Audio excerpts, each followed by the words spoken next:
जय आदिशक्ती. मी तुम्हा सर्वांची ताई संगीता. माझ्या हे YouTube चॅनलमध्ये सर्व ईश्वरांच्या लाडक्यांचे, सर्व श्रद्धाळू भक्तांचे आणि YouTube मधील सर्व दर्शकांचे अगदी मनापासून सहर्ष स्वागत करत आहे. बंधू आणि भगिनींनो, असा आज विषय घेऊन आलेले आहे की एका दादांनी मला विचारलं होतं की ताई, आम्ही गुरुमंत्र आहे आमच्याकडे, आम्ही गुरुमंत्र घेतला आहे, पण खूप साधना केल्या गुरुमंत्राच्या, पण तो मंत्र सिद्ध होत नाही.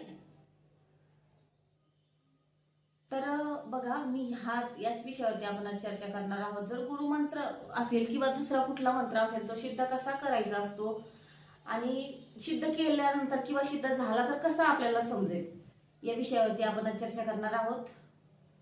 पहिल्यांदा चॅनलमध्ये आला असाल तर माझ्या चॅनलला सबस्क्राईब करा. बंधू आणि भगिनींनो, पहा, आपण काय करतो की आपल्याकडे गुरुमंत्र असेल, म्हणजे आपण गुरुकडनं गुरुमंत्र घेतला असेल किंवा आपण दुसरा कुठला मंत्र जाप करत असाल, तर सुरुवातीला आपण काय करतो ना, नवीन नवीन अध्यात्मामध्ये आलो ना की आपल्या पण भक्तीला पूर येतो. आपण खूप काही काही लोक तर असे ऐकले मी की 51 माळा ओढतो आम्ही, 21 माळा ओढतो, 101 माळा ओढतो, आणि मग नंतर काय होतं की मग लोकांना वाटतं की अरे एवढा मंत्र जाप करतोय पण मला काहीही फरक पडत नाही, माझा मंत्र सिद्ध होतोय का नाही मला काही समजत नाही, माझा तर काही प्रॉब्लेम थांबतच नाही, अशा आपल्या मनाच्या भावना असतात. पण पहा बंधू आणि भगिनींनो, की तुम्ही कितीही मंत्र जाप करा, वाया जाणार नाही.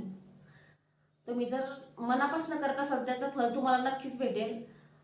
आणि काही गोष्टीमध्ये तुम्हाला असं वाटत असेल की आम्ही भक्ती करतोय पण आमचा त्रास कमी होत नाही, तर एखाद्या वेळेस काय होतं की आपले प्रारब्ध आहेत, त्याचं फळ तुम्हाला भेटणारच आहे. तुमचे प्रारब्ध एकदा संपले की तुम्हाला त्याचं फळ नक्कीच मिळेल. बघा, जर तुम्ही गुरुमंत्राची साधना करत असाल तर एकदम खूप सगळ्या माळा जर ओढत असेल तर सुरुवातीला हळूहळू कमी कमी कमीतून वरती जायचं असतं, म्हणजे थोडं थोडं करून वाढवायचे असतात. पण काय होतं ना की आपण कधी कधी माळ जप जर करत असाल तर आपल्या हातातनं कधी कधी माळ खाली पडून जाते, म्हणजे आपण ध्यान अवस्थेत जाऊन पोचतो. प्रत्येक वेळेलाच नाही, एखाद्या वेळेस झोप पण लागते, पण कधी कधी आपण ध्यान अवस्थेत पोचतो तेव्हा आपल्याला लक्षात येतं की आपल्या हातातली माळ खाली पडलेली आहे, म्हणजे तुम्ही ध्यानामध्ये गेलेला असता. तर मग नाही माळ घेतली तरी चालेल, असंही ते ध्यानच होतं ना, ध्यानातच जाताय तुम्ही, आणि मग किती माळा ओढल्या तुम्ही काही लक्षात राहत नाही. त्यामुळे तुम्ही नुसती असे डोळे बंद करून जरी मंत्र साधना केली तरी चालेल. मग मंत्र साधना कशी करायची, तर तुमचा गुरुमंत्र असेल तर गुरुमंत्र हे असतात ना, हे आपल्या गुरु सद्गुरूंपासूनच हे मंत्र सिद्ध असतात. त्यांनी सिद्ध केलेले असतात, खूप झिजलेले असतात ते त्याच्यासाठी, त्यांनी खूप कष्ट घेतलेले असतात हे मंत्र सिद्ध करण्यासाठी. तर हे मंत्र त्यांच्याकडनं ऑलरेडी सिद्ध असतात, पण आपल्या पद्धतीने पण आपल्याला सिद्ध करायचा असतो. गुरुमंत्र हा सिद्ध असतोच.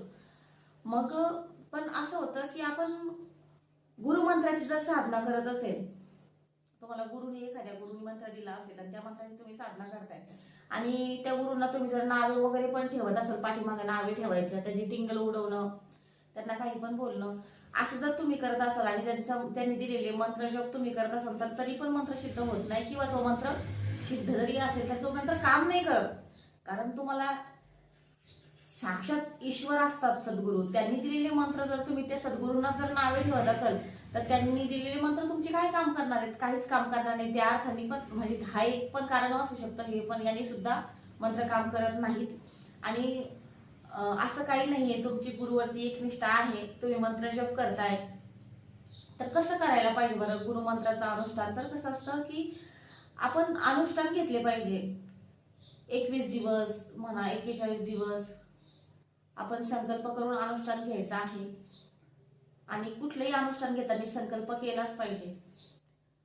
त्यामुळे संकल्प करून अनुष्ठान घ्यायचंय, त्या देवतेला सांगायचं आहे. आणि सर्व संसार करून मंत्र सिद्ध नाही होत. तुम्हाला जर खरोखर मंत्राची शक्ती जर पाहिजे असेल तर तुम्हाला ब्रह्मचर्य पालन करावं लागेल, तुम्हाला शरीर शुद्ध ठेवावं लागेल, नॉनव्हेज वगैरे खायला जमणार नाही, ह्या गोष्टी खायला तुम्हाला जमणार नाहीत. तुम्हाला जर एखाद्या मंत्राची तुम्ही जर अनुष्ठान घेतला असेल तर तुम्हाला या सर्व गोष्टी पथ्य पाळावी लागतील.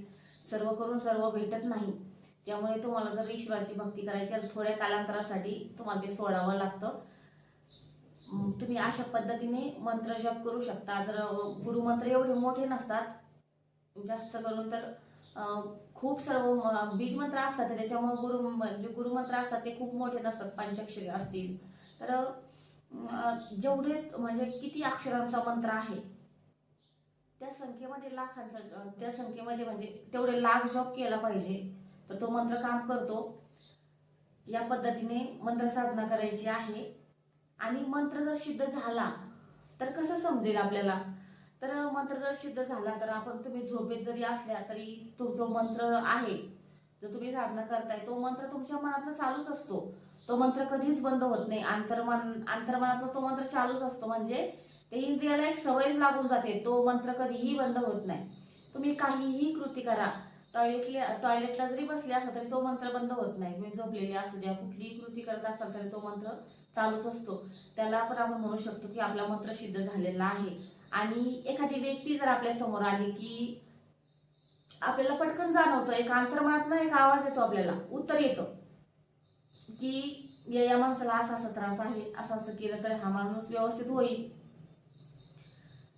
अजून असंही होऊ शकतं, परत जर एखादा व्यक्ती जर सारखं आपल्याकडे म्हणत असेल नाही का की माझं खूप दिवसापासून हे काम अडकलं, होतच नाही, काय करावं, खूपच प्रॉब्लेम येतात, पण आपल्या तोंडातनं एखाद्या वेळेस शब्द निघून जातो की चल तुझं काम होऊन जाईल, नको काळजी करूस. आणि ते व्यक्तीच्या समोरूनच फोन येतो तुम्हाला, किंवा तुमची वाणी, तुमचं बाकीत खरं ठरायला लागतं, तुमची वाणी सिद्ध व्हायला लागते. अशावरून आपण समजू शकतो की मंत्र सिद्ध झालेला आहे. या सर्व गोष्टी तुम्हाला व्यवस्थित बघून केल्या पाहिजे की आपण मंत्र जप करायचा असेल तर आपण कुठल्याही देवदेवतेचा मंत्र जप करू दे किंवा गुरुने दिलेल्या मंत्र साधना करू दे, आपल्याला काही गोष्टींसाठी किंवा काही कालांतरासाठी काही गोष्टी पाळायला लागतात. ते मी सांगितलेल्याच आहेत. चला, तर तुम्हाला आजचा माझा व्हिडिओ कसा वाटला तर तुम्ही मला कमेंट करून नक्की सांगायचं आहे. तुमचेही काही प्रॉब्लेम असतील तर तुम्ही मला मेसेज करू शकता, कॉल करू शकता, कमेंट करू शकता. काही समस्या असेल तर तुम्ही विचारण्यासाठी तुम्हाला बिनधास्त फोन करायला काहीही फी नाहीये, तुम्ही फोन करून विचारू शकता. जय आदिशक्ती. ओम नमो आदेश.